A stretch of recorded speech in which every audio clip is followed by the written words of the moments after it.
요나서를 살펴보려고 합니다. 요나서는 니느웨의 부흥에 대한 책입니다. 그래서 요나서는 짧은 책이지요. 구약에 등장하는 이제 4장으로 이루어진 짧은 책인데, 이 책의 목적과 결론은 니느웨라고 하는 아수르의 수도지요. 그 당시 아수르의 수도인데, 아수르의 수도에 임한 큰 부흥에 대한 이야기를 기록하고 있습니다.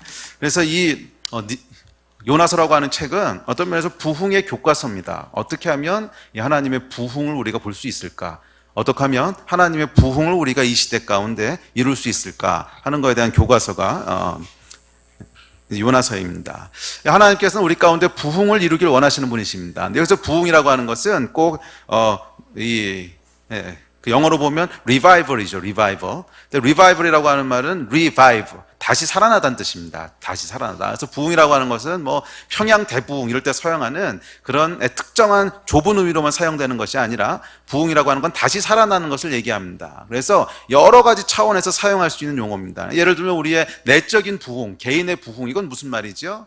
우리 삶 가운데 하나님으로부터 멀어졌던 마음들이 있었고 마음이 딱딱해진 게 있었는데, 그게 하나님께서 그 마음을 다시 한번 회복시키셔서 우리 마음이 하나님 앞에 풍성해지고, 이럴 때도 우리가 부흥이라는 용어를 사용할 수 있고요. 또 뿐만 아니라 우리 가정에서의 부흥 또는 공동체에서의 부흥, 그랬을 때는 원래 하나님이 그 가정 또는 그 교회나 어떤 공동체에 계획하시고 예비하셨던 것이 있는데 어떤 이유에서든지 어떤 장애에서든지 그것이 잘 이루어지지 않고 풀어지지 않고 막혀있던 것들이 어떤 계기를 통해서 하나님 앞에 다시 한번 풀어지게 되고 그것이 충만하게 이루어지게 되고 그런 것을 또 우리가 부흥이라고 얘기하기도 합니다. 그래서 그 원래 하나님의 계획이 활성화되고 확대되는 것을 의미합니다. 그렇지요? 꼭 어떤 숫자가 늘어나는 것을 의미하는 것이 아니라, 교회의 부흥이라고 얘기했을 때도 교회의 부흥은 그 교회의 성도들의 숫자가 늘어나는 것만을 부흥이라고 얘기하는 것이 아닙니다. 그것은 부흥의 본질이 아니고요, 그냥 부흥의 한 결과일 수는 있어요.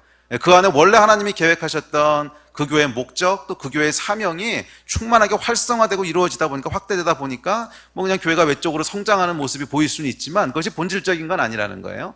또 한 민족을 향해서 한 민족의 부흥, 그렇게 사용했을 때는 한 민족 안에 있는 교회들이 주님 앞에 다시 한번 생명력을 갖게 되고, 그래서 많은 사람들이 주님 앞에 돌아오게 되고, 많은 사람들이 주님 앞에 회개하게 되고, 이런 것들을 한 민족을 향한 부흥이라고 얘기할 수 있을 겁니다. 또 셀의 부흥 이런 용어를 사용할 수도 있고, 하여간 그 부흥이라는 용어는 굉장히 다양한 곳에 사용할 수 있다는 거예요. 그래서 하나님께서는 사실은 모든 하나님의 피조물들이, 모든 하나님이 창조하신 것들이 부흥케 되기를 원하시는 분이세요. 충만하게 되기를 원하시는 분이세요. 그래서 이 에베소서 4장에 보면 이렇게 얘기합니다.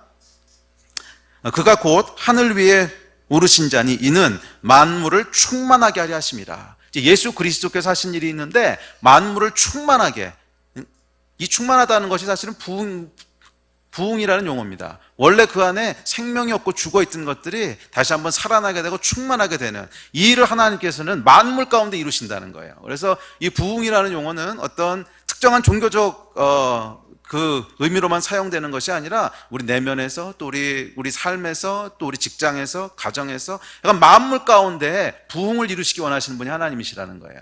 그리고 또 에베소서 1장에 보면, 교회는 그의 몸이니 만물 안에서 만물을 충만하게 하시려는 이의 충만함이니라. 그래서 교회를 하나님께서 사용하셔서 이 충만을 이 땅 가운데 이루신다는 거예요. 그러니까 교회가 이 부흥을 이루는 통로라는 거예요. 우리 하나님께서 만물 가운데 하나님의 부흥과 충만함들을 다시 회복시키시기 원하시는데, 그 통로로 사용하시는 것이 교회라는 거예요. 그래서 교회를 통해서 하나님께서 만물을 다시 부흥케 하시고 충만케 하시는 이 일을 계획하고 행하신다는 거죠. 그래서 우리 교회는, 또 교회 안에 속한 각각의 그리스도인들은 만물을 충만케 하신 하나님의 부흥을 이루는 존재들인 줄로 믿습니다. 아멘. 그래서 이 가정 안에 그리스도인 아내가 있다면 그 아내로 말미암아 가정이 부흥케 되는 것이고요, 직장 안에 그리스도인 형제가 있다면 그 그리스도인 형제로 말미암아 그 직장의 주인이 믿는 사람이든 믿는 사람이 아니든 원래 하나님이 계획하셨던 그 풍성함이 그 가운데 부흥케 되는 것이고요, 또 교회가 한 나라 민족 안에 교회가 있다면 그 교회로 말미암아 그 민족과 그 나라가 다시 한번 하나님 앞에 돌아오게 되고 부흥케 되는 것이고, 이것이 여러분 교회의 궁극적인 사명이고 데스티니인 줄로 믿습니다.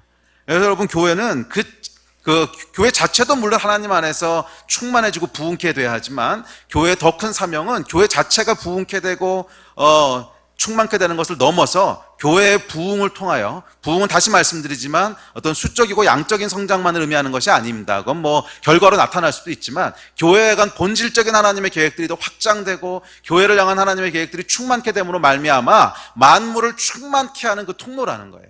아멘. 그래서 여러분, 이 세상의 유일한 소망은 교회인 줄로 믿습니다. 왜? 하나님께서 교회를 통해서 만물을 충만케 하실 거기 때문에 그래요. 그것이 저희 교회의 사명일 뿐만 아니라 모든 하나님의 백성들에게 주어진 사명인 줄로 믿습니다.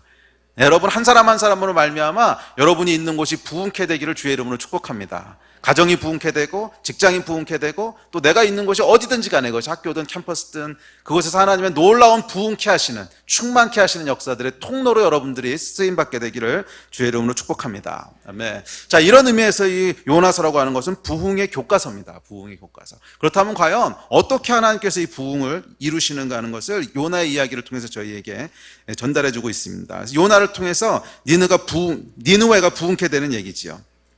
자, 그런데 요나서를 아마 깊게 읽어보신 분들은 요나서가 대충 3장 정도에서 끝나야 되는데 엑스트라로 4장이 있는 것을 보게 되실 거예요. 이 니느웨가 회개하고 돌아오는 건 이제 3장이면 다 끝나거든요. 근데 4장은 뭐냐면 엑스트라 이야기입니다. 거기에 대해서 이 요나가 하나님 앞에 시험 들죠. 그래서 내가 이럴 거라 그러지 않았어요, 하나님. 네, 이제 주님은 은혜롭고 오래 참으시는 분이시기 때문에 아수르가 회개하면은 아수르의 멸망을 미뤄오실 거라고 내가 알고 있었습니다. 근데 정말 그렇게 하시는군요. 그리고 요나가 이제 삐진 거죠, 하나님 앞에. 왜냐하면 여러분 아시겠지만 아수르하고 이스라엘은 적대 국가입니다. 그래서 아수르가 부흥하면 이스라엘이 망하는 거고 아수르가 망해야 이스라엘이 사는 거거든요. 그러니까 이 마음 가운데 쓴뿌리가 올라옵니다. 하나님한테 막 해대는 이야기가 이제 엑스트라로 4장이죠. 그래서 사실은 요나서를 깊게 읽어보신 분들은 알겠지만 요나서는 꼭 눈으로 보이는 어떤 결과, 니느웨의 부흥이라고 하는 결과만을 기록하고 있는 책이 아니라 요나의 내면을 함께 다루고 있어요. 니느웨가 부흥하는 그 과정 가운데 요나의 내면은 어떻게 변화되고 있는가 하는 것들을 함께 다루고 있는 책입니다. 그래서 우리가 이 요나서를 통해서 우리 하나님께서 어떻게 부흥의 열매와 결과들을 이루어내시는가 뿐만 아니라 우리 내면의 그 과정 가운데 우리의 내면은 어떻게 하나님 앞에 부흥을 경험할 것인가, 그 문제들도 함께 다루는 기회가 되기를 주의 이름으로 축복합니다. 자, 요나서를 시작해 봅시다. 자, 요나의 이야기가 주고 있는 첫 번째 교훈은 부흥에는요 여정이 있다는 거예요. 그러니까 부흥이라고 하는 것은 하나님이 계획하셨다고 해서 그것이 어떤 차원의 부흥이든 뭐 개인의 차원의 부흥이든 교회의 부흥이든 나라의 부흥이든 하여간 어떤 부흥이든지 하나님이 계획하셨다고 해서 저절로 짠 하고 이루어지는 게 아니라는 거예요. 그 부흥을 이루어가는 과정이 있습니다. 여정이 있어요. 그리고 하나님께서 이 만물의 충만함을 위해서 교회를 충만케 하셨다고 했지요. 그래서 부흥은 반드시 하나님의 백성 또는 교회를 통해서 이루어집니다. 그 이야기는 뭐냐면 어떤 부흥이든지 간에 하나님께서 부흥이라고 하는 걸 계획하셨다면 그 부흥을 위해서 하나님과 동행하는 사람이 있다는 거예요. 사람 또는 사람들이 있다는 거예요. 그래서 사람이나 사람들 없이 강권적으로 하나님께서 부흥시키는 예는 없다는 거예요. 항상 하나님께서 어떤 부흥을 계획하고 계시면 그 부흥의 통로가 될 사람들을 찾으시고 그 사람들과 함께 동행하는 여정을 통해서 개인의 부흥이든 아니면 교회의 부흥이든 뭐 민족의 부흥이든 하여간 부흥이라고 하는 과업을 이루신다는 거죠. 그래서 부흥에 있어서 아주 중요한 요소는 뭐냐면 여정이에요. 여정. 그 부르심을 받은 사람들이 어떻게 하나님과 동행할 것인가. 그래서 그들의 선택에 의해서 때로는 부흥이 더 빨리 이루어지기도 하고 어떨 때는 더 미뤄지기도 하고 또 어떨 때는 심지어는 무산되기도 해요. 그래서 부흥에 있어서 요나서가 주고 있는 첫 번째 교훈은 부흥에는요 그 부흥의 부르심을 받은 사람들의 선택이 있다는 거예요. 그리고 선택이 너무너무 중요하다는 거예요. 이 선택에 따라서 어떤 여정을 걸을 것인가가 결정된다는 거예요. 그래서 여러분 이 요나서를 보면 요나의 두 가지 여정이 대비돼서 기록되고 있습니다. 요나서를 읽어보신 분들은 재밌는 대조를 찾으실 수 있을 거예요. 요나서는 문단 나누기를 하면요 둘로 딱 갈라집니다. 1, 2장, 3, 4장 둘로 딱 갈라져요. 그리고 1, 2장과 3, 4장이 어떻게 시작하는지 한번 찾아보세요. 1장 1절부터 3절은 우리가 방금 읽었죠. 그럼 3장 1절부터 3절은 어떻게 시작되나 한번 찾아보실까요? 3장 1절부터 2단원의 첫 번째가 어떻게 시작하는지 같이 한번 읽어봅시다. 3장 1, 2, 3절 시작. 여호와의 말씀이 두 번째로 요나에게 임하니라. 이르시되 일어나 저 큰 성읍 니느웨로 가서 내가 내게 명한 바를 그들에게 선포하라 하신지라. 요나가 여호와의 말씀대로 일어나서 니느웨로 가니라. 니느웨는 사흘 동안 걸을 만큼 하나님 앞에 큰 성읍이니라. 자, 이것하고요 우리 처음에 읽으셨던 1장 1, 2, 3절 한번 비교해 보세요. 거의 똑같이 돼 있지 않아요? 예. 그 1장에도 뭐라 그러냐면 여호와의 말씀이 아미떼의 아들 요나에게 임하니라. 3장에도 여호와의 말씀이 두 번째로, 앞에 한번 했으니까 두 번째로 요나에게 임하니라. 예. 똑같은 말이죠. 1장 2절에도 너는 일어나 저 큰 성읍 니느웨로 가서 그것을 향하여 외치라. 그다음 3장 2절에도 일어나 저 큰 성읍 니느웨로 가서 내가 내게 명한 바를 그들에게 선포하라. 뭐 외치는 거나 선포하는 거나 똑같은 말이죠. 예. 그다음 1장 3절을 보면 그러나 요나가 여호와의 얼굴을 피하려고 다시스로 도망을 가고요. 근데 3장에 보면 이제 거기서 갈리지요. 3장에는 요나가, 그러나가 없어요. 그러나가 없고 요나가 여호와의 말씀대로, 그러나 대신 여호와의 말씀대로 일어나 니느웨로 가지요. 자, 그래서 이 요나서에는 크게 두 가지 여정이 기록되어 있어요. 1, 2장은 여호와의 얼굴을 피해서 다시스로 도망가는 다시스 여정이고요. 다음에 3, 4장은 이 부흥을 이루는 니느웨로 향하는 니느웨 여정이에요. 그래서 요나서는 이 두 가지 여정을 대비해서 기록해 놓는 것을 통해서 우리가 하나님 앞에 여호와의 얼굴을 피해서 불순종하는 선택을 했을 때, 이게 무슨 여정이에요? 다시스 여정이지.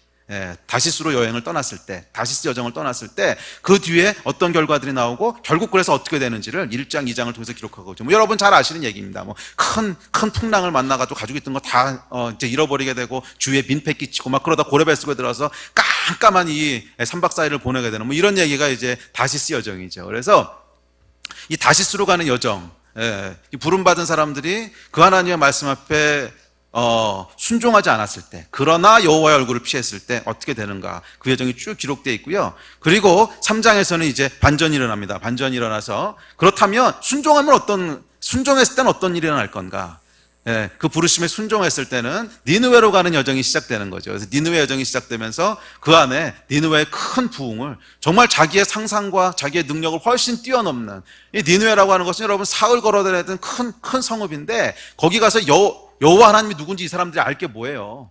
여호와 하나님이 누군지 전혀 모르는 사람들이야. 여호와 하나님이 이스라엘 하나님이지. 그러니까 이 사람들한테 여러분 상식적으로 회개하라고 얘기하려면은 굉장히 오랜 시간이 걸립니다. 여호와 하나님이 누구신지, 그분을 너희가 어떻게 섬겨야 되는지 다 설명해주고 한 명씩 붙잡고 여러분 이게 뭐 사흘이 아니라 3달, 3년이 걸려도 사실 이제 될까 말까한 일이잖아요. 그러니까 사실은 거의 혼자서 감당하기는 불가능한 일인데, 놀랍게도 하나님께서 순식간에 이 요나의 생각을 훌쩍 뛰어넘는 방법으로, 훌쩍 뛰어넘는 규모로 니느웨에 엄청난 하나님의 역사를 이루시지요. 자, 그래서 이 니느웨 여정의 특징은 뭐냐면 순종하고 갔을 때 우리가 생각했던 것 이상의 일들을 경험하게 된다는 거예요. 하나님께서 행하시는 부흥, 어떤 의미에서든지 만물을 부흥케 하신 것이 뭐 개인의 부흥이든 아니면 가정의 부흥이든 공동체의 부흥이든 교회의 부흥이든 민족의 부흥이든 열방의 부흥이든 하여간 그 하나님이 원래 부르셨던 그 부흥에 훨씬 더 크고 놀라운 하나님의 역사들을 보게 된다는 거예요.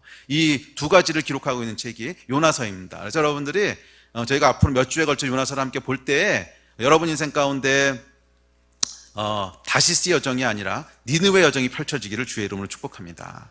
그래서 요나서의 목적은 첫째는 우리에게 도전하고 있는 거예요. 너희의 지금 인생이 어느 여정 가운데 있는 것 같냐? 어떠신 것 같아요? 여러분 인생의 여정은 지금 다시스 여정입니까? 아니면 니느웨 여정입니까? 이거 첫 번째 도전하고 계세요. 그럼 너희가 만약에 니느웨 여정이 아니고 다시스로 가는 여정이라면 요나서 2장에 기도를 해야만 해요. 회개의 기도, 돌이키는 기도. 제가 잘못했습니다. 돌이키고 돌아와서 다시 니느웨로 가는 여정을 시작하셔야 돼요. 그렇지 않으면 그 끝에는 멸망만 기다리고 있어요. 자, 이것이 요나서가 우리에게 던지고 있는 도전입니다. 그래서 여러분 인생의 여정에 대해서도 스스로 한번 물어보십시오. 내 인생의 여정은 지금 어떤 여정 가운데 있는 건가? 니느웨로 가고 있는 건가? 아니면 다시스로 가고 있는 건가? 그 이야기는 하나님께서 나를 부르신 그 부르심 앞에 내가 순종하며 쫓아가고 있는 건가? 아니면 엉뚱한 길로 가고 있는 건가? 이거 물어보셔야 된다는 거예요. 아멘.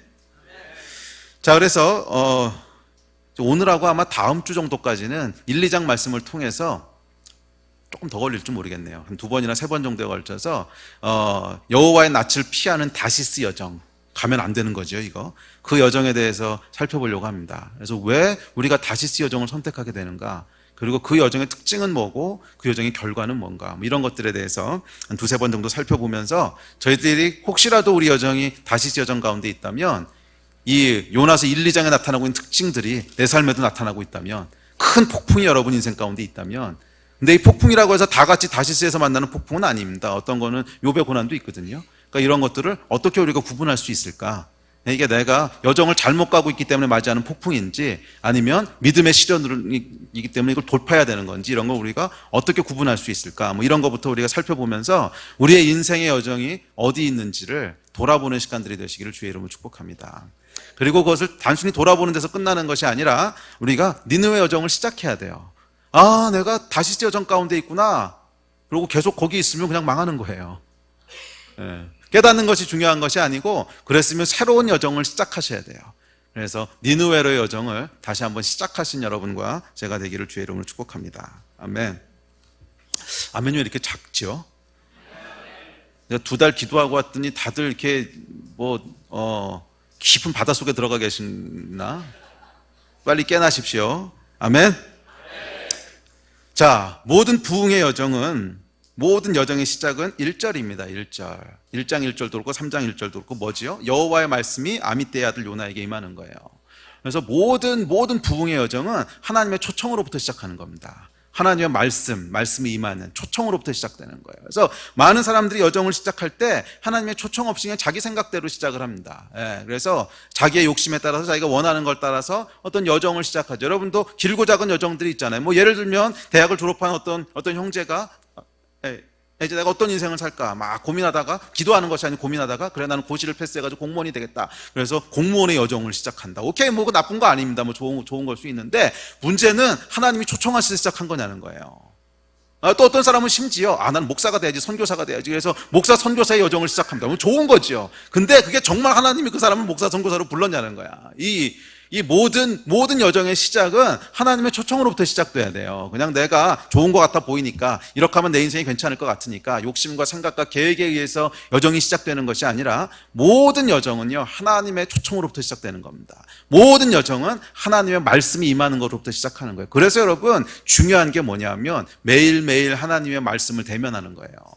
내가 매일 아침 하나님의 말씀을 대면하고 이 말씀을 읽고 묵상하는 가운데, 거기서 하나님의 말씀을 깨달아지게 하시고, 성령을 통해서 내 마음 가운데 감동을 주시고, 나로 돌이키게 하시고, 비전을 주시고, 그러면서 시작되는 것이 모든 하나님의 여정의 시작입니다. 그냥 내가 이렇게 뭐 먹고 살까, 뭐 하고 살까, 이 고민하다가 시작하는 여정이 하나님의 여정이 아니라, 하나님의 말씀 앞에 대면하여 섰을 때 그 말씀이 나에게 명확한 하나님의 비전을 주고, 그 말씀이 명확하게 하나님 나라를 향한 그 열정을 내 안에 일으키고, 내 인생이 이렇게 살아야 되겠구나, 하나님이 나를 통해서 이런 일을 하기 원하시는구나, 내가 먼저 그의 나라와 일을 구해야겠구나, 하나님의 영광을 위해서 내가 이렇게 살아야겠구나, 그 마음이 우리 가운데 부어지는, 이게 먼저 시작돼야 된다는 거예요. 그래서 이 하나님과의 인카운터를 통해서, 말씀과의 이 대면을 통해서 내 마음 가운데 하나님의 음성이 들리기 시작해야 돼요. 이것이 뭐 꼭 초자연적인 음성을 얘기하는 게 아닙니다. 말씀으로 말미암아 부어지는 하나님의 조명하시는 게 있어야 된다는 거야. 그래서 내 심장이 뛰기 시작하고, 내 마음 가운데 회개가 나오고, 내 마음 가운데 열정이 생기고, 이 일을 통해서 이 여정이 시작되는 줄로 믿습니다. 기억하세요, 여러분. 우리의 인생의 여정이, 크고 작은 여정들이 부흥에 이르지 못한다면, 여러분도 아마 많은 여정들을 경험하셨을 거예요. 크고 작은 여정들. 여러분 인생의 삶에서 여러분이 목표로 삼고 시작했던 어떤 일들, 노력해서 가봤던 어떤 일들, 자, 그 결과가 무엇이었어요? 거기 정말 부흥의 결과들이 있었어요? 개인이 부흥케 되는 것이든, 아니면 뭐 가정이 부흥케 되는 것이든, 직장이 하여간 부흥의 열매가 있으셨어요? 만약에 그것들이 없었다면 처음에 시작부터 뭔가 잘못된 거야. 그것이 정말 여호와 하나님의 말씀이 아미떼의 아들 요나에게 임하는 것입니까? 정말 여호와 하나님의 말씀이 김아무개의 아들 김정무개에게 임한 거예요? 이게 먼저 시작돼. 명확하게 하나님으로부터 온 비전과 하나님으로부터 온 열정과 목표가 우리 인생을 끌어가기 시작해야 돼요. 만약 그게 아니라면 그 끝에는 부흥이 기다리고 있지 않아요. 그걸 하나님께서 뭐 일부러 멸망시키고 뭐 이러지는 않는다고 할지라도 부흥의 열매가 있는 건 아니라는 거예요. 그냥 대충 인생 사는 거죠. 부흥의 열매를 보신 여러분들이 되시기를 주의 이름으로 축복합니다. 그래서 여러분, 성경에 등장하는 모든 시작들은 항상 하나님의 말씀으로 시작돼요. 천지가 뭘로 시작됐어요? 여호와 하나님의 말씀으로 시작된 거잖아. 성경이 뭘로 시작됐어요? 하나님의 말씀으로 시작된 거잖아요. 예수님의 스토리가 뭘로 시작돼요? 요한복음 1장 1절 태초에 말씀이 계시니라, 말씀으로 시작했잖아요. 요나의 이야기가 뭘로 시작해요? 아미떼의 아들 요나에게 여호와의 말씀이 임하니라. 그렇다면 저와 여러분의 스토리도 여호와의 말씀이 임하는 걸로 시작돼야 돼요. 말씀을 대면하여서 여호와의 말씀을 받는, 그분의 은혜와 비전이 여러분의 삶을 드라이브 해가는 그 일들이 여러분 삶 가운데 일어나게 되기를 축복합니다. 이게 사실은 가장 기초예요. 제가 아무리 이제 뒤에 뭐 긴 이야기들 할 텐데, 이 이야기가 아무리 뭐 화려하게 들리고 좋게 들리고 은혜가 돼도 이 첫 번째 스텝이 없으면 이게 기초가 없어요. 기초가. 그냥 이렇게 듣고 목사님 말씀 그럴듯하네, 좋네, 은혜 받았네, 딱 돌아가면 끝이야. 아무 일도 안 일어나. 여러분 인생이 이 신앙생활이 말이에요, 교회 나와서 목사님이 하는 잘 정리된 말씀을 듣는 게 아닙니다. 여러분은 쇼 보려고 여기 나와 있는 게 아니에요.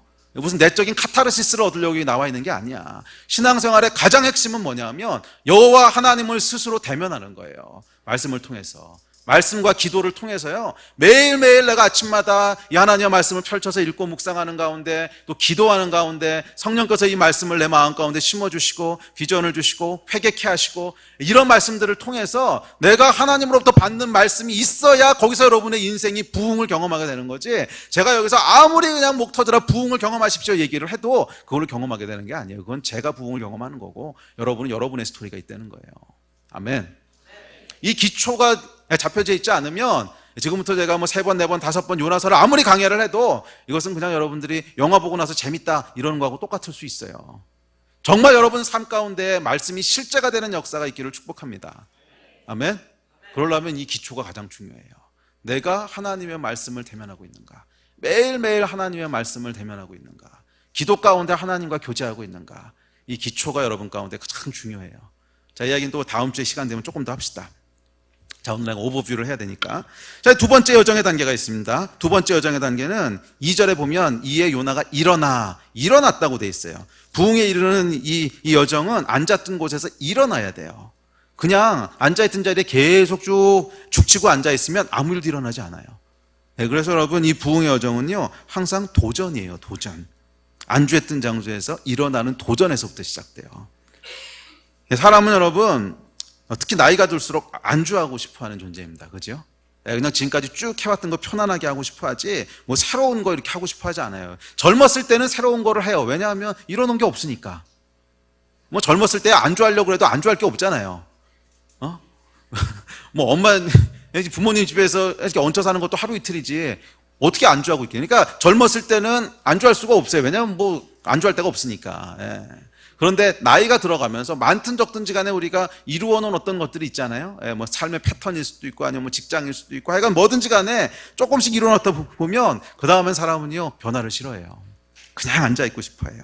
그냥 앉아있고 싶어요. 도전보다 안주를 선호하게 됩니다. 그런데 여러분 그거 아세요? 하나님의 비전을 죽이는 것은요, 시련이 아니라 안주예요. 시련과 어려움은 절대로 하나님께서 주신 비전을 막지 못해요. 이거는 역사를 돌아봐도 그렇고 성경을 읽어봐도 그렇고 시련과 어려움 때문에 하나님의 역사가 막혔다는 기록은 한 번도 없어요. 항상 하나님의 역사가 막히고 끊어질 때 보면 안주하는 거야. 이건 굉장히 위험한 사인입니다. 안주하고 싶어하는 거. 개인도 그렇고 교회도 그렇고. 제가 저희 교회가 이제 14년 되고 15년째로 넘어가고 있죠. 지난 14년 동안 저희가 1막, 2막의 역사가 있습니다. 1막은 이 교회 건물 짓기 전에 상가 건물에서 열심히 전도하고 선교하고 뭐 이랬던 때, 그리고 2막은 이제 이 교회를 짓고 나서 2006년, 7년도부터 지금까지 기도하고 예배하고 또 뭐 전도하고 하면서 왔던 이 이야기들이 있는데, 이 건물 짓고 나서 제 목회의 가장 큰 도전은 뭐였냐면, 처음에는 잘 몰랐어요. 처음에. 근데 2010년, 11년, 12년 넘어가면서 가장 큰 도전은 뭐냐면 안주하고 싶어 하는 거예요. 저도 그렇고 성도님들도 그렇고. 이제 뭐 우리 건물도 있고요. 그렇다고 저희가 뭐 이 건물에 지금 빚이 어마어마하게 남아있는 것도 아니거든요. 조금만 하면 이제 다 갚았어요. 그 빚이 어마어마하게 있는 것도 아니고, 뭐 건물도 있겠다. 그리고 뭐 성도수도 이제 교회가 갑자기 흔들릴 정도로 작지는 않고, 이러다 보니까 다 같이 안주하고 싶어 하는 거예요. 목사님 이 정도면 된 것 같고요. 그냥 우리가, 이제 오선도선 그냥 잘 살 수 있도록, 뭐 그냥 그거. 그러지 않으세요? 저희가 처음에는 도전할 수밖에 없었어요. 왜냐면 가진 게 없으니까.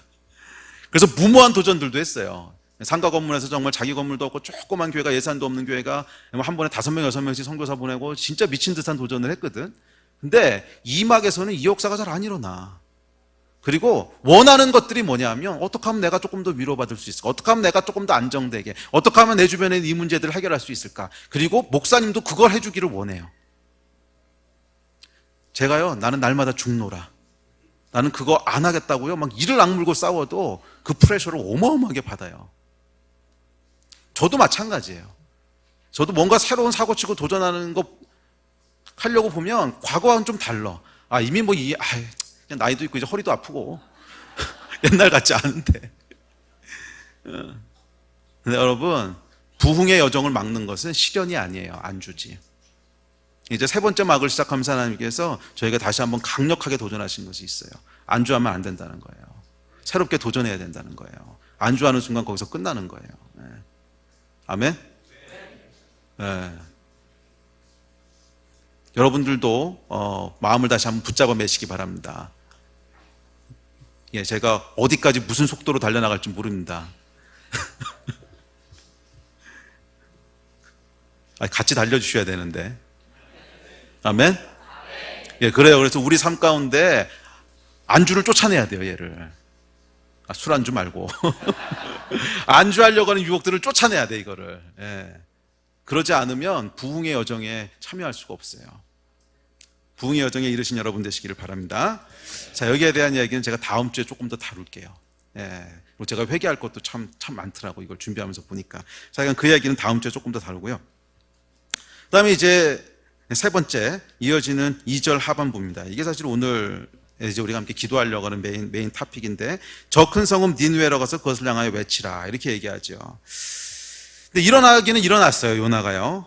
근데 어디로 가라는 거예요? 니느웨로 가라 그러는 거야. 자, 여기서부터 요나의 갈등이 시작됩니다. 요나에게 하나님의 말씀이 임한 것, 문제 없었어요. 일어나는 것, 이것도 문제 없었어요. 적어도 요나는 당대의 선지자입니다. 하나님의 말씀을 듣는데 굉장히 익숙했던 사람이고요. 그 말씀을 따라 움직이는 것도 굉장히 익숙했던 사람이에요. 말씀을 듣고 움직이는 것, no problem. 요나에게는 아무 문제가 될 게 없었어요. 그런데 세 번째 단계에 오니까 요나가 멘붕이 일어나기 시작했습니다. 움직이는데 어디로 가라고?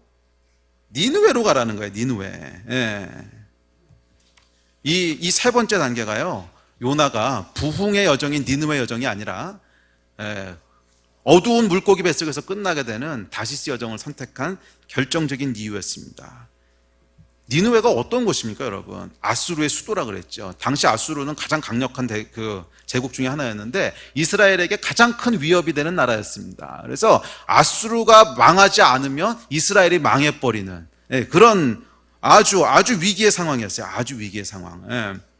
그래서 이 아수르가 망해야 이스라엘이 살고요, 아수르가 부흥하면 이스라엘은 망하는 겁니다. 근데 하나님께서 이스라엘의 부흥이 아니라 아수르의 부흥을 얘기하신다는 거예요. 이게 이제 이 요나가 엄청 헷갈렸을 겁니다, 여러분.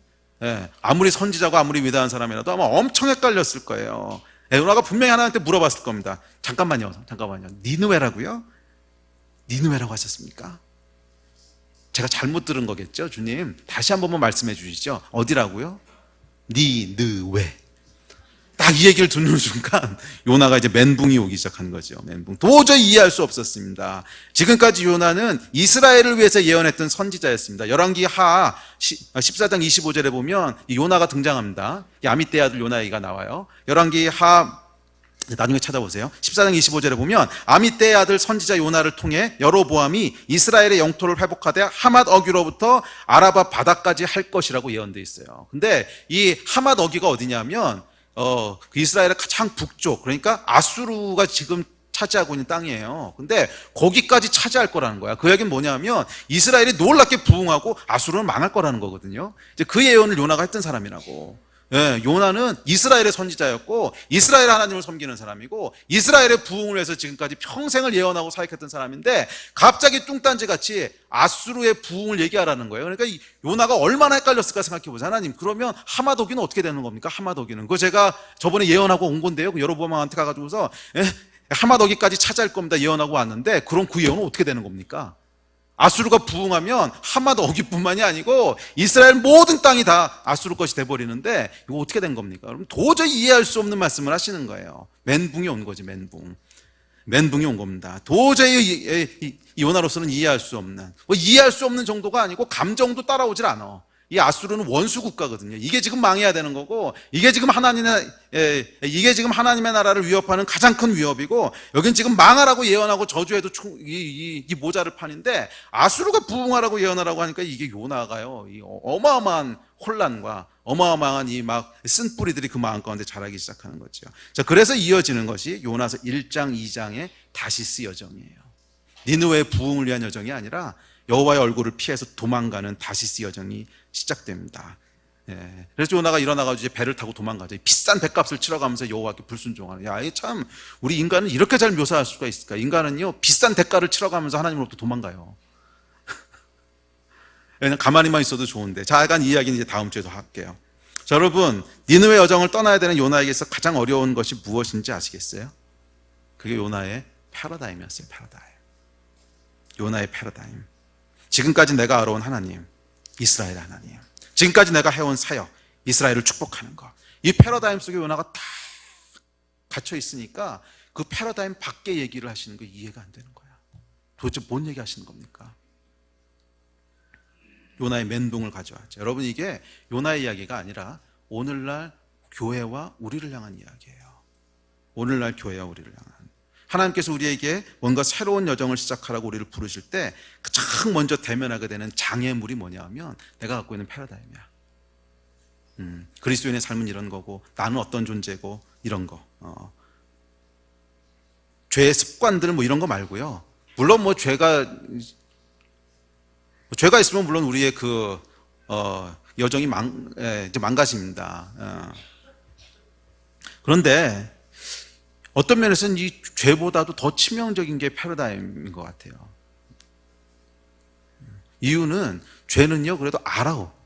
우리가, 내가 지금 죄 짓고 있구나. 내가 알잖아요. 그러니까 경각심이라도 있어. 근데 패러다임은 뭐가 문제인지를 몰라.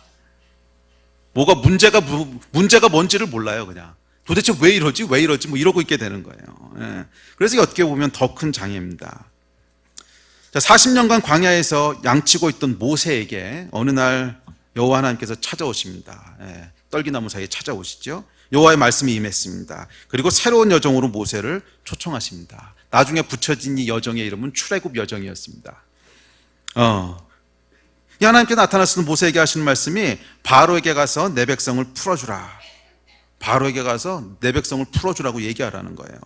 여기에 대한 모세의 반응이 출애굽기 3장 4장입니다. 3장 4장에 모세의 반응만 뽑아서 읽어드릴게요. 모세가 하나님께 이르되 내가 누구간데 바로에게 가며 이스라엘 자손을 애굽에서 인도하여 내리이까. 또 4장 1절에 보면 모세가 대답하여 이르되 그러나 그들이 나를 믿지 않을 겁니다. 내 말을 듣지 아니하고 이르기를 여호와께서 내게 나타나지 아니하셨다 하리니. 또 10절에 보면 모세가 여호와께 아뢰오되 오 주여 나는 본래 말을 잘하지 못하는 자이다. 주께서 주의 종에게 명령하신 후에도 역시 그러하오니 나는 입이 뻣뻣하고 혀가 둔한 자니이다. 또 13절에 보면 모세가 이르되 오 주여 보낼 만한 자를 보내소서. 그래서 14절의 결론이 어떻게 끝나냐면 여호와께서 모세를 향하여 노하여 이르시되, 그러고 이제 끝나요 이게. 자, 여러분 이거 보세요. 3장 1절에서 모세하고 하나님이 대면하거든요. 그래서 모세한테 하나님께서 너는 바로에게 가서 내 백성을 자유케 해라. 그랬을 때 모세가 Yes sir. 그랬으면 딱 2절이면 끝나. 3장 1절 2절. 그러고 그냥 5장으로 넘어가면 돼. 근데 여러분 이 모세와 하나님의 대면이요 2절이 아니고 3장 전체와 4장 전체 긴 대화를 왜 이어가는 줄 아세요? 모세가 계속 개기고 있는 거야 하나님 앞에서. 내가 누구간데 바로에게 갑니까? 보낼 만한 사람을 보내셔서 오 주여 나는 입술이 둔한 자입니다. 오 주여 보낼 만한 사람을 보내셔서. 그래서 결국 하나님이 뚜껑이 열리시는 이야기로 끝나는 게 이 3장 4장이잖아요. 여러분 여기서 이 모세의 출애굽 여정을 무엇이 맡고 있는 것 같으세요? 하나님이 바라보시는 모세랑 모세가 자기 스스로에 대해 생각하는 모세가 다른 거야. 모세의 패러다임이 있어. 나는 누구다. 나는 누구예요? 모세가 누구긴 누구야. 40년 동안 장인의 양치고 있는 무명의 목동이지. 이게 그냥 모세의 아이덴티티예요. 그게 자기를 향한 패러다임이야. 그래서 나는 40년 동안 광야에서 양이나 치던 일개 목동인데 무슨 바로가 어떻고 내 백성을 자유케 하고. 이거 완전 별나라 이야기죠. 제가 이 금요일에 별나라 얘기 많이 했잖아요. 이게 완전히 별나라 얘기. 금요일에 안 오신 분들은 왜 안 오셨습니까? 아니 목사가 2달 만에 나타나서 설교를 안 되는데 듣고 싶지도 않으신가 봐. 이건 제가요 이제 인터넷에 올리지도 말라 그랬어요. 회개하세요. 회개. 아니 영성이고 뭐고를 떠나서 예의가 있지. 그래도 아니, 목사가 2달도 넘게 지금 뭐 기도하고 와서 첫 번째 메시지를 한다는데 얼굴 안 나타나면 뭐 어쩌자는 거예요. 그래 이게 회개? 아멘? 오겠다는 거야? 안 오겠다는 거예요? 그래서 금요일에 굉장히 중요한 메시지를 했는데요, 이거 인터넷에도 안 올릴 거예요. 그러니까 여러분들 주변에 참석한 사람들한테 물어서 이거 무슨 얘기가 있었는지 물어보세요.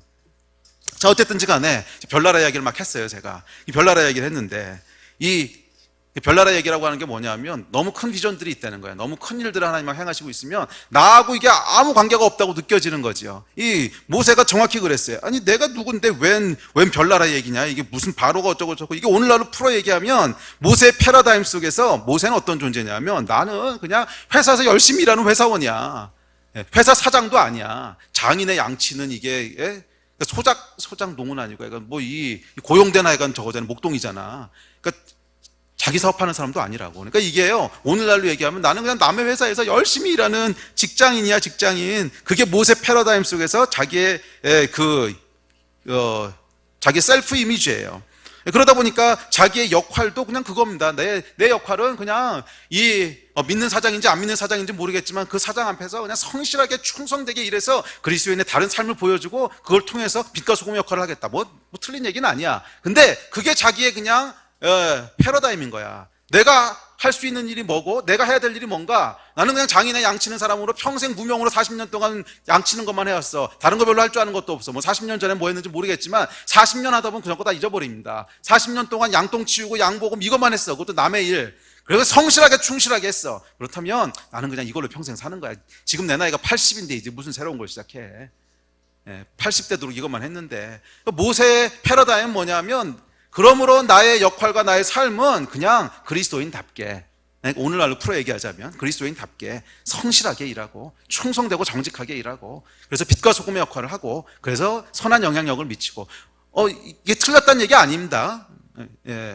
지금 이 패러다임이라고 하는 것은요, 옳고 그른 것을 가른 얘기가 아니에요. 뭐 죄에 대한 얘기라면 그것은 패러다임 얘기할 것도 없어. 그건 너무 쉬워.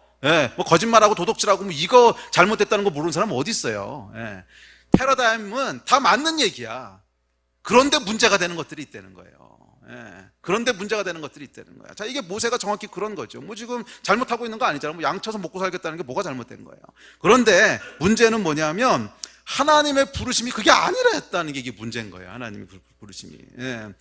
근데 이러고 있는데, 이 패러다임 속에 있는데 갑자기 하나님이란 분이 나타나셔서 전혀 내 패러다임 밖에 얘기를 하시는 거예요. 바로가 어떻고 내 백성이 어떻고, 이게 완전히 별나라 얘기죠. 전혀 상관없는, 나하고 전혀 상관없어 보이는, 갭이 커도 너무 커서 황당해서 웃음도 안 나오는 얘기. 오늘날로 얘기하면 이게 무슨 얘기인 줄 아세요? 너는 오바마에게 가서 그 정책은 잘못됐다고 고치라고 얘기해라, 이런 거라고 똑같은 거예요.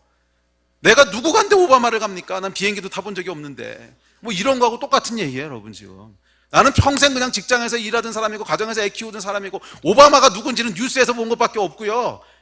오바마 정책이 뭔지도 몰라요. 근데 가서 오바마한테 그거 하면 안 된다고 얘기해라 이러면 여러분 이게 얼마나 황당할까 생각해 보세요. 이게 지금 모세에게 일어난 일이에요, 일종의.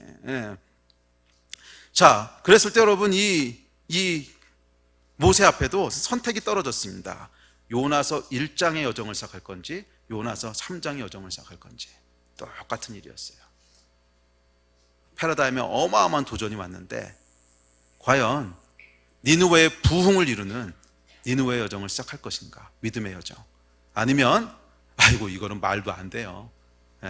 그냥 가던 길 갈래요. 다시스 여정을 시작할 것인가? 모세 앞에도 선택이 떨어진 거예요. 모세를 막았던 패러다임 중에 가장 컸던 것은 자기 자신에 대한 패러다임이었어. 셀프 이미지. 내가 누구 간데. 계속 말하는 거 보세요. 내가 누구 간데. 주여 보낼 만한 사람을 보내셨어. 내 나이가 80입니다. 뭐 나오진 않았지만 그 생각했겠지.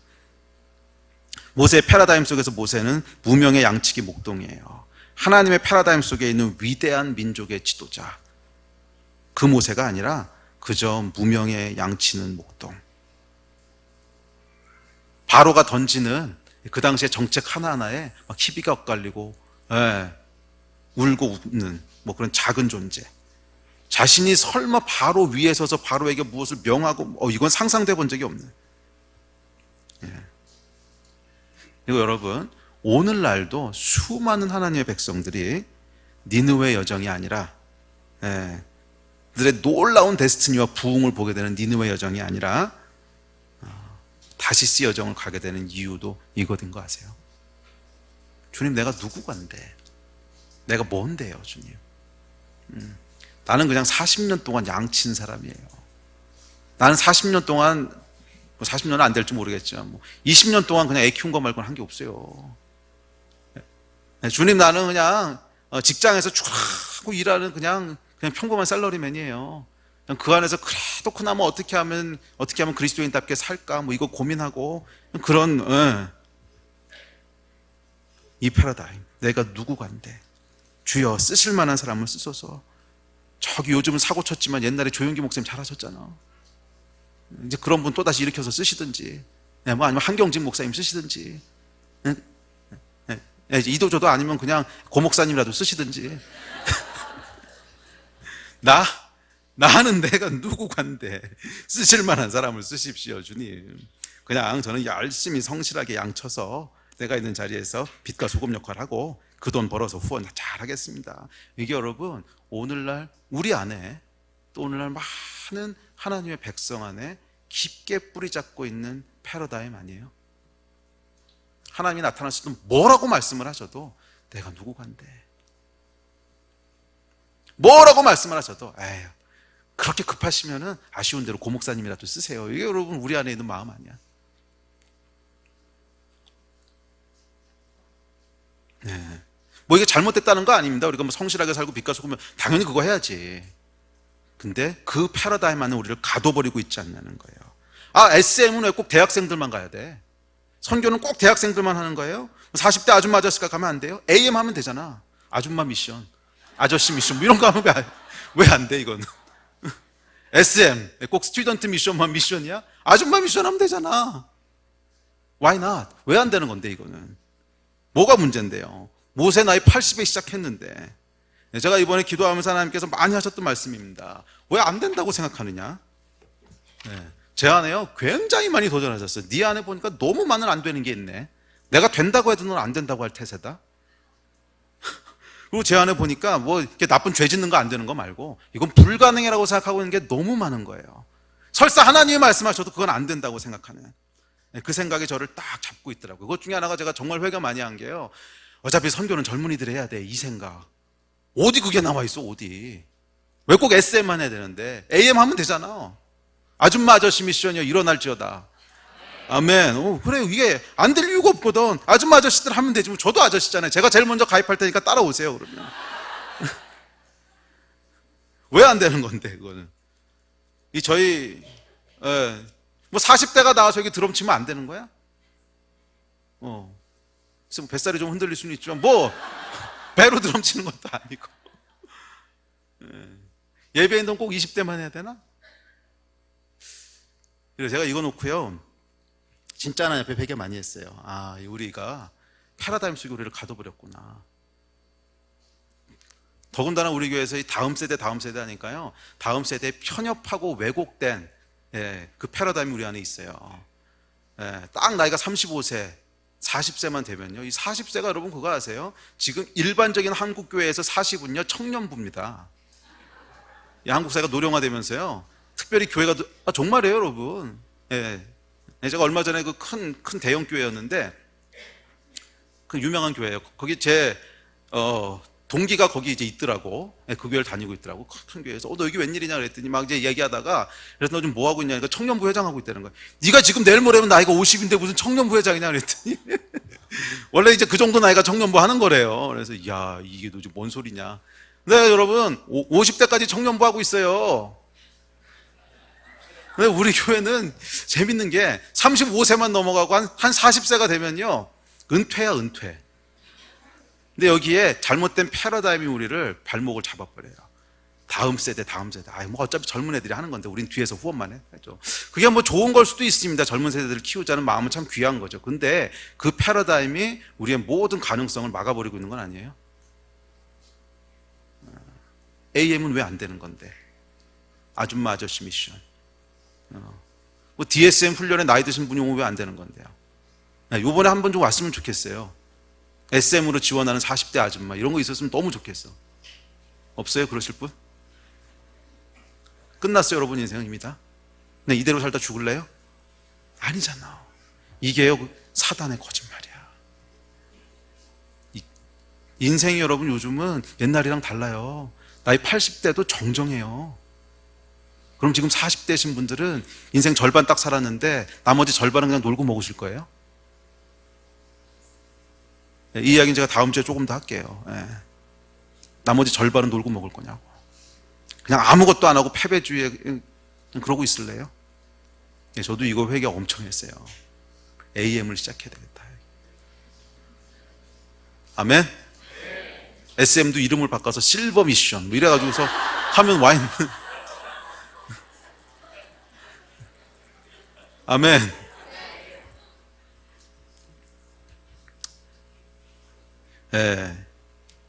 이 패러다임이 깨져야 돼요. 우리가 우리 세 번째 막에서는요, 이 패러다임을 깨고 나와야 됩니다. 우리 안에 스스로를 가둬버린 수많은 안 된다는 생각들, 수많은 불가능하다는 생각들, 그건 나하고 관계없다는 생각들. 아니 여러분, 하나님께서 여러분이 생각하는 것 이상의 일들을 하시려고 계획하고 계시면 어쩌실 건데요? 그건 다 흘려보내실 거예요. 다 놓치실 거예요. 아멘. 네, 제가 이번에 미국에서 보스턴에서 집회가 있었어요. 그래서 보스턴에 서 집회를 했는데 이 보스턴에 그 집회를 준비하면서 이제 하나님께서 저에게 주신 말씀이 있어요. 집회를 준비하는데 하나님께서 예레미야서 1장 말씀을 가지고 나누라는 말씀을 주셨어요. 근데 예레미야서 1장에 보면 뭐라고 나왔냐면 이런 얘기, 똑같은 얘기거든 또. 내가 이르되 슬프도소이다 여호와여 보소서 나는 아이라 말을 할 줄 알지 못하나이다 하니 여호와께서 내게 이르시되 너는 아이라 말하지 말고 내가 너를 누구에게 보내든지 너는 가며 내가 내게 무엇을 명령하든지 너는 말할지어다. 너는 그들 때문에 두려워하지 말라. 내가 너와 함께하여 너를 구원하리라. 나 여호와의 말이니라 하시고 여호와께서 그의 손을 내밀어 내 입에 대시며 여호와께서 내게 이르시되 보라 내가 내 말을 내 입에 두었노라. 보라 내가 오늘 너를 여러 나라와 여러 왕국 위에 세워 내가 그것을 뽑고 파괴하며 파멸하고 넘어뜨리고 건설하고 심게 하였느니라 하시니라. 예레미야가요 딱 나가서 하나님을 만나는데 제가 이 말씀을 읽는데요, 진짜 이 섬광 같은 것이 번쩍하고 제 마음을 때리더라고요. 정말 섬광이 치는 줄 알았어요. 번쩍하고 제 마음을 때리는데 제가 정확히 예레미야인 거예요. 여호와 하나님 앞에 나가서 나는 아이입니다. 나는 그냥 여기까지가 내가 할 수 있는 일입니다. 이거는 그냥 저를 넘어선 일입니다. 계속 이러고 있는 거예요. 근데 하나님께서 뭐라 그러시냐면 너는 내가 하겠다 그래도 불가능하겠다고 얘기하겠구나, 이 말씀을 하신 거예요. 이제 그러고 있는 제 모습. 근데 예레미야가 정확히 그러고 있더라고. 저는 아이라, 이제 말할 줄을 모르나이다. 저는 아이입니다. 근데 거기에 대해서 하나님 뭐라 그러시냐면 너는 아이가 아니라는 거야. 너는 아이라고 말하지 말라는 거예요. 내가 너를 여러 나라와 여러 왕국 위에 세울 거고 내가 그들을 뽑고 파괴하고 파멸하고 넘어뜨리고 건설하고 심게 할 거라는 거예요.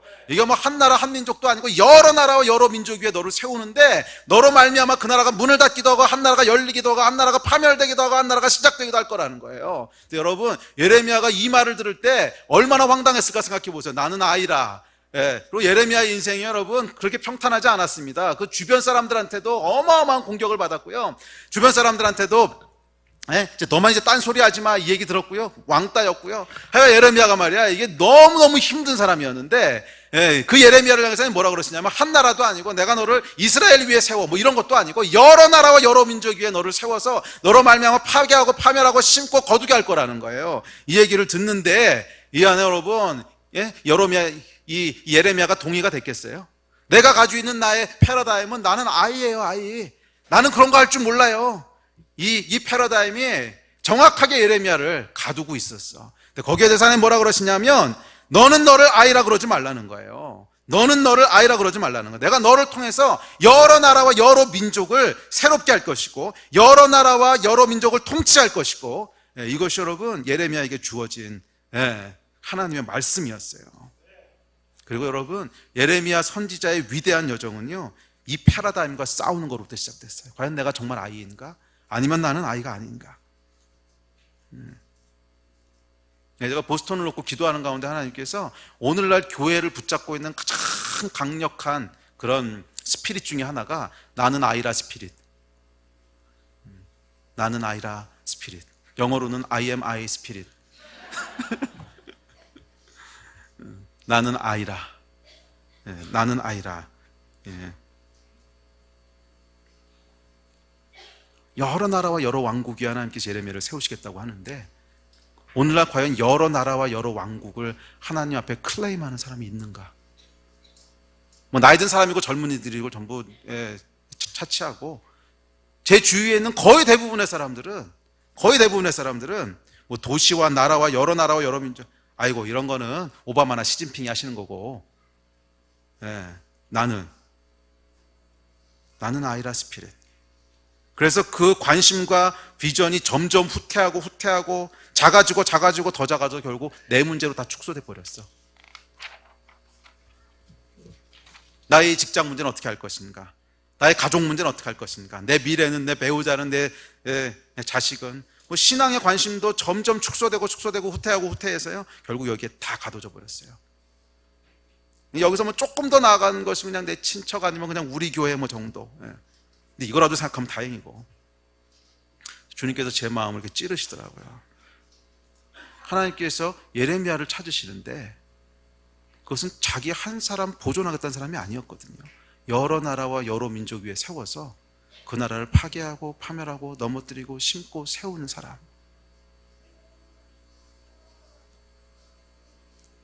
근데 이 사람들 다 어디 있냐는 거예요. 웨슬리가 여러분 뭐라 그러는지 아세요? 요한 웨슬리? 근데 이 이야기하면 또 별나라 얘기지. 웨슬리는 웨슬리니까. 근데 왜 꼭 웨슬리는 별나라 사람이 돼야 되나? 웨슬리가 뭐라 그랬냐면 전 세계가 나의 교구다 그랬어요. 처음부터 이 사람은 그냥 교회 하나 세울 생각을 한 게 아니야. 전 세계를 하나님의 나라로 바꾸겠습니다. 이게요 웨슬리의 기도였어요. 그게 웨슬리의 기도였어요. 허드슨 테일러가 여러분 무엇을 꿈꿨는지 아세요? 중국 대륙 전체를 하나님의 나라로 만들겠다고 꿈꿨어요. 그리고 100년 만에 그 꿈이 진짜 이루어진 거 아세요? 허드슨 테일러 때는 말도 안 되는 허황된 꿈이었어요. 지금 한 명도 예수 믿는 사람이 없는데, 네가 한 사람 들어가가지고 뭐 하려고? 근데 허드슨 테일러가요 전략적으로 사람들을 들여보내는 거 아세요? 자기 혼자 들어간 게 아니었어요.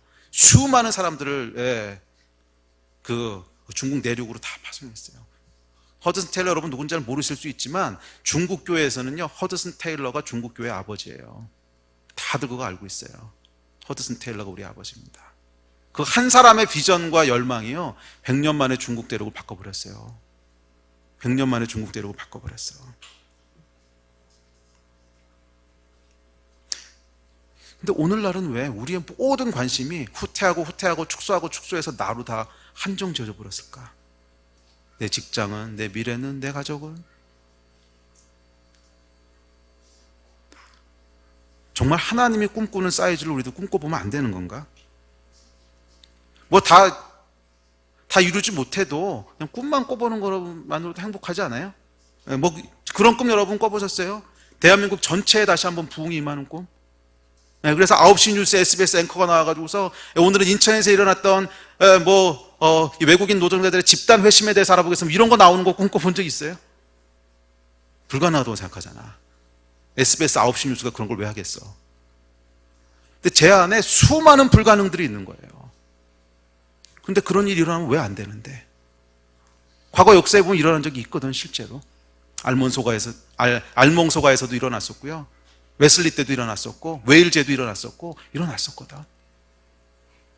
근데 왜 오늘날은 안 된다고 생각하죠? 왜 한국은 절대로 안 될 거라고 생각하죠? 내가 능력이 없어서? 그거는 괜찮아요. 어차피 내 능력으로 하는 거 아니야. 능력이 좀 없어야 돼요.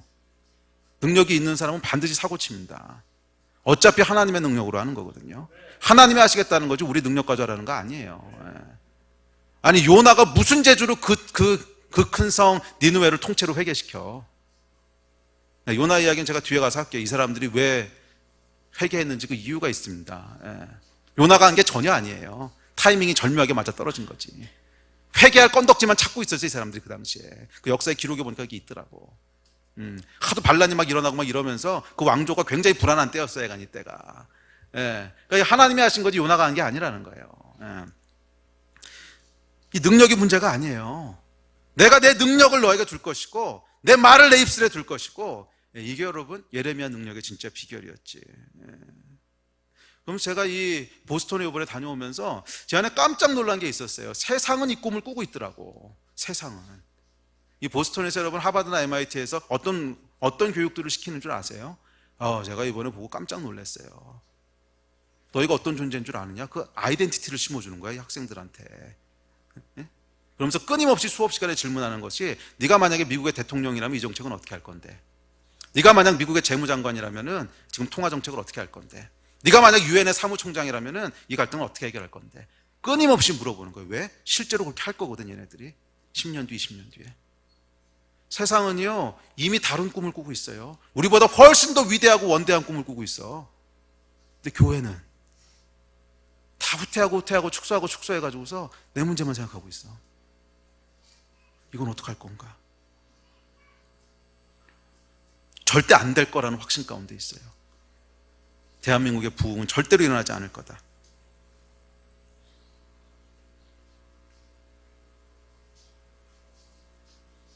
네, 제가 예레미야서 1장 말씀을 읽고 묵상할 때요, 정말 섬광 같은 것이 번쩍 저를 치고 지나가면서 내가 주님 앞에 대성통곡을 했어요. 주님, 제가 잘못했습니다. 근데 그러고 나서요, 제 안에 진짜 기적이 일어났어요. 난 아직도 이게 안 믿어져. 대한민국에 부흥이 일어날 수 있다는 게 믿어지는 거야. 근데 이게 믿어지는 게 안 믿어지는 거예요, 저는.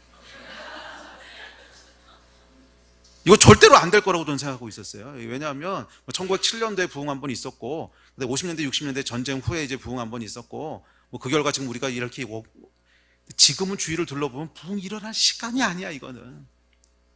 이건 교회가요, 박멸되지는 않으면 다행이야. 진짜 큰 위기와 환란 가운데 들어가는 것 같고, 어둠이 우리 앞에 기다리는 것 같고, 저는요, 정말, 한국에 다시 한번 어떤 회복과 부흥이 있을 거라고 하는 거는요, 절대로 안 믿어지는 거예요. 그런데 섬광이 번쩍하면서 제 안에 정말 기적이 일어났어요. 내가 이게 믿어지고 있다는 게 안 믿어지기 시작하는 거야. 한국에 부흥이 임할 수 있을까? 한국 교회가 다시 한번 회복될 수 있을까? 정말 SBS 9시 뉴스에 그런 보도가 나올 수 있을까? 이게 믿어지기 시작하는 거예요. 네, 믿어지기 시작하는 거예요. 할렐루야. 저는요, 정말로 차라리 사우디아라비아에서 부흥이 일어났다 그러면 믿을 거예요. 한국에 부흥이 일어났다 그러면 안 믿었을 거야. 제가 사는 땅이니까 너무 잘 알잖아요. 이게. 정말 꿈도 꾸지 못했던. 주님, 한국이 새로워질 수 있습니까? 네, 새로워질 수 있습니다. 열방이 예수를 예배하는 날이 오겠습니까? 아멘. 올 수 있습니다. 그렇다면 여러분, 그 여정에 우리가 뛰어들어야 되지 않겠어요? 이게 사실은 2014년도에 또 15년도에 저희가 세 번째 막을 시작하면서 저에게 주시는 키워드라고 믿습니다. 우리의 패러다임을요, 확장하라는 거예요. 우리의 패러다임을 확장하라는 거예요. 하나님이 하실 수 있다는 거예요. 우리의 패러다임 속에 우리를 가두지 말라는 거예요. 우리 교회도 그렇고 개인도 그렇고, 여러분은 그냥 여러분이 생각하시는 그런 존재가 아니라는 거야. 너는 아이라 하지 말라는 거예요. 네, 물론 지난 14년 동안 우리가 지켜왔던 가치들, 좋은 것, 중요한 것들 많이 있습니다. 작은 일에 충성하는 거, 또 한 영혼에 대한 그 사랑들, 또 선행을 하되 은밀하게 하는 거, 다 좋아요. 다 좋은 겁니다. 하나님께서 저에게 주신 것들입니다. 이걸 우리가 놓치거나 흔들리자는 얘기가 아니에요. 그걸 지켜야 돼요. 그 기초 위에 이것이 이루어질 것이기 때문에 계속 우리 겸손해야 됩니다. 우리를 더 낮은 곳에 두는 거, 이 가치들은 계속 지켜야 돼요. 그러나 패러다임 속에 우리를 가두면 안 돼요. 하나님께서 뭔가 다른 얘기를 하실 수도 있어요. 너희는 아이가 아니라는 거예요. 여러분, 이스라엘에서 몇 살이 되면 성년인 줄 아세요? 성년식을 13살에 해요. 그리고 14살이 되면 이제 성인이에요. 저희가 14살이 됐어요, 교회가. 아이가 아니라는 거야. 어쩌면 하나님께서 저희를 통해서 우리가 생각하지 못했던 일들을 하실 수 있어요. 그리고 실제로 이제 금요일에 제가 나눴듯이 이미 일들이 시작되고 있어요. 저희가 정말 한 번도 생각해보지 못했던 규모의 일들을 하나님께서 계속 초청을 하세요. 그런데 문제는 뭐냐면 이게 자꾸 별나라 얘기처럼 들린다는 거야. 그건 목사님이 나서요, 뭐 이러고 있든지, 그건 나하고 상관없는 일이에요. 그게 왜 여러분하고 상관없는 일이어야 되죠? 그 일에 여러분들이 사용되면 뭐 큰일 나는 이유라도 있으세요? 그렇다면 그 패러다임 속에 왜 우리를 가두고 있는 건가? 우리 패러다임이 여러분 확대돼야 돼요. 어쩌면 하나님께서 어떤 한 사람을 통해서 또는 한 교회를 통해서 대한민국 전체의 부흥을 가져오실 수 있어요. 꼭 저희가 아니라도 열방을 하나님께서 새롭게 하시는 일들을 하실 수 있어요. 이 관점에서 기도하고 움직여야 된다는 거예요. 금요일에 나눴듯이 여러분, 이미 하나님은 일을 시작하셨습니다. 이게 궁금하신 분들은 물어 그냥 들으세요. 안 올릴 거야, 인터넷에다가. 왜냐하면 거기 실명들과 뭐 선교 전략들이 계속 이렇게 언급되어 있기 때문에 올릴 수가 없어요. 그러니까 그냥 뭐 여러분들에게 벌로 안 올리는 게 아니고 인터넷에 올릴 수 있는 성질의 게 아니에요. 그러니까 죄송하지만 이렇게 주변에 이렇게 물어보셔서 하세요. 이미 하나님은 일을 시작하셨어요. 내 생각보다 훨씬 더 크고 별나라 같은 일들, 정말 나와는 상관없어 보이는, 근데 하나님께서 오늘 도전하세요. 너는 네가 아이라고 생각하냐? 우리는 계속 끊임없이 내가 누구 관대, 내가 누구 관대.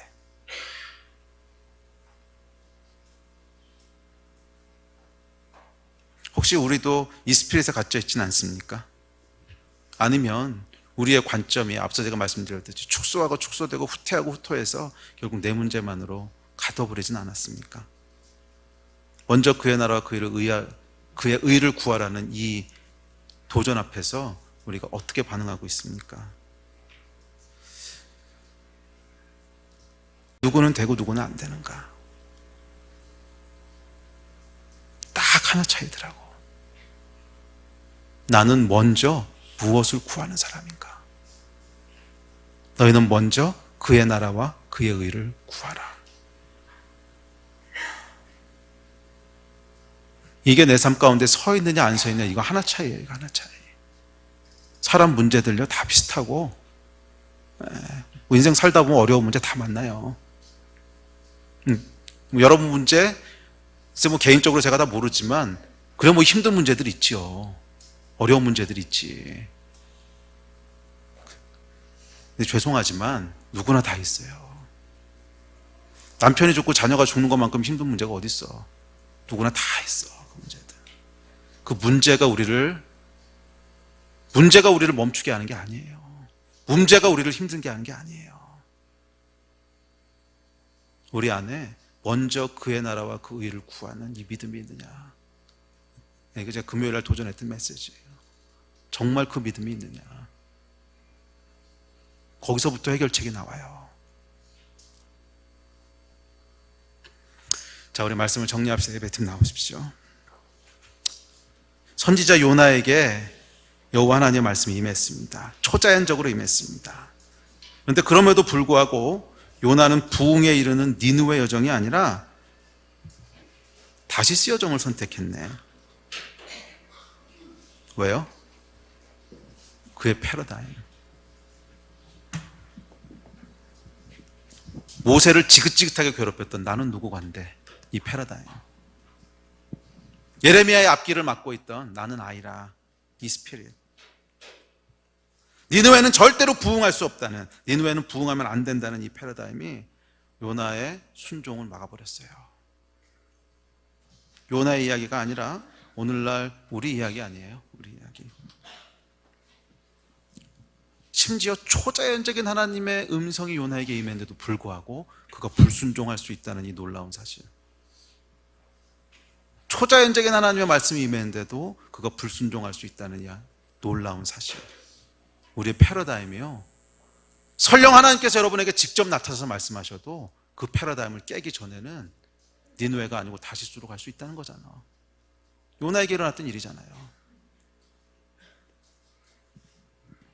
오늘 우리에게도 여러분 두 여정의 선택이 기다리고 있습니다. 다시스로 출발해서 큰 풍랑을 거쳐 고레베 속에 이어지는 요나서 1장의 이야기를 시작할 것이냐, 아니면 니느웨로 출발해서 한 나라의 부흥을 이끄는 요나서 3장의 이야기를 시작할 것이냐. 하나님은 이미 시작하셨어요. 여러분은 어떤 선택을 하시겠어요? 여러분은 여러분을 누구라고 생각하세요? 여러분이 갖고 있는 패러다임은 뭐예요? 여러분 안에 있는 안 된다고 생각하는 것들은 뭐예요? 나는 내 삶에 이 문제가 해결되기 전에는 저거는 나는 그 일을 할 수 없어. 그건 그냥 목사님이나 하시는 일이고 나하고 상관없어. 그건 젊은이들이 하는 일이고 나는 아니야. 여러분은 묶어두고 있는 이 패러다임은 뭘까요? 정말 그게 불가능한 일이라고 생각하세요? 정말 내 삶 가운데 내가 생각하지 못했던 하나님 나라의 일들이 일어나는 것이 불가능하다고 생각하세요? 정말 우리 교회 가운데 우리가 생각하지 못했던 하나님의 일들을 경험하게 되고 이루게 되는 것이 불가능하다고 생각하세요? 정말 한국 땅 가운데 다시 한번 부흥과 회복이 일어나는 것이 불가능하다고 생각하세요? 오늘 하나님이 똑같이 물어보세요. 누가 나에게 한 나라와 민족을 클레임할 거냐? 누가 자기 자신의 문제에서부터 떨치고 나와서 먼저 그의 나라와 의를 향한 열정을 토해낼 거냐?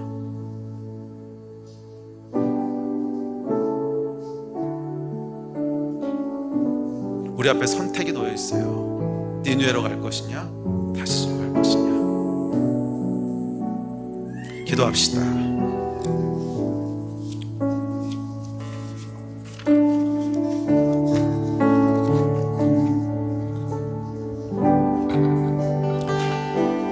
여러분은 누구라고 생각하세요?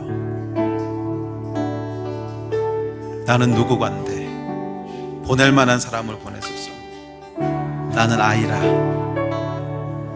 혹시 이것이 여러분을 사로잡고 있지는 않습니까? 나는 이미 나이가 너무 들었어.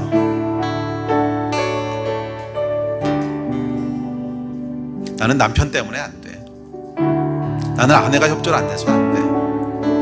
나는 아직 자식들 문제가 있어. 무엇이 여러분을 잡고 있습니까?